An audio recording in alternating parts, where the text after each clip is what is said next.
Now, wildfires have been raging in the Cape Town suburbs of Simonstown and Glencairn for 4 days, with up to 300 firefighters deployed to their daily. Helicopters are carrying water from the nearby ocean and dropping it on the burning slopes. Yazeed Kamaldien reports from Cape Town. Growing flames and smoke-filled skies were seen in Simonstown and Glencairn for the 4th consecutive day. A joint operations centre has been set up at the Simonstown fire station, bringing together South African national parks and City of Cape Town staff to find a way through the relentless flames. Barbara Creasy, the Minister for Environment, Forestry and Fisheries, visited firefighters on the ground on Friday. I went to visit the nearly 3,000 hectares that have been burnt as a result of this fire.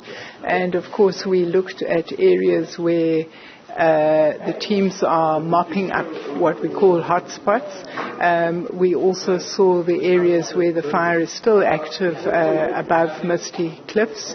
I have to say that this has really been a remarkable collaborative effort. We've had 300 firefighters fighting on this line. There have been between 6 and 8 helicopters and other forms of aerial support. Not a single building, home has been lost. The fire miraculously went past the Red Hill informal settlement. It stopped right next to the housing line above Simonstown town, and of course also in Scarborough, where we visited. Creasy says firefighters are keeping up despite the dangers. There are teams that I saw working the hotspots who have been on duty since yesterday morning. I mean, these men and women really are heroes.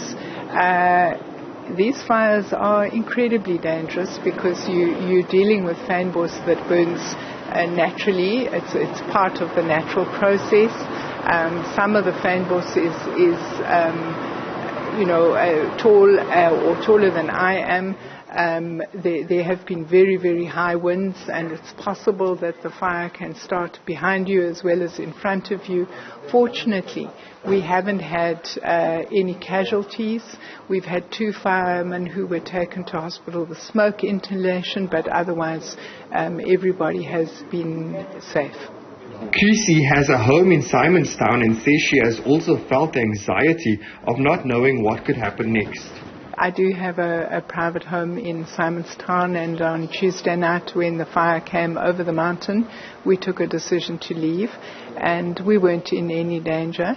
But I know what it feels like to lock the door of your home and not know whether it will still be there tomorrow morning.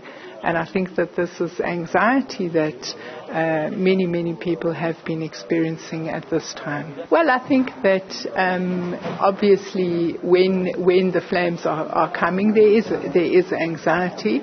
Of course, there's also, as I've explained, this incredible outpouring of support and of a community standing together in the face of difficulty. And of course, that's the South African way. Volunteer Wildlife Services is a non-profit organization helping to fight the fires. Its volunteers have been working around the clock to extinguish the spreading flames. Over the past 4 days we've been working shifts. We've had over 170 of our volunteers, some of them working multiple shifts. They're out on the line at night and then they take a break and then they go out again. So we've clocked already nearly 3,000 hours of firefighting on this fire alone. And it's taking a toll. Of course, our volunteers are working very hard on the fire line, very difficult conditions. It's very steep. The mountains in the Cape Peninsula require a lot of work to access, and of course they're working with hand tools. It's incredibly difficult, very hard work, very rough conditions that they're working in. So they're taking strain, and we're really, really grateful to the community, to Cape Town, for supporting the organization and the people involved as well. For Newzroom Afrika on Channel 405, I'm Yazeed Kamaldien in Cape Town.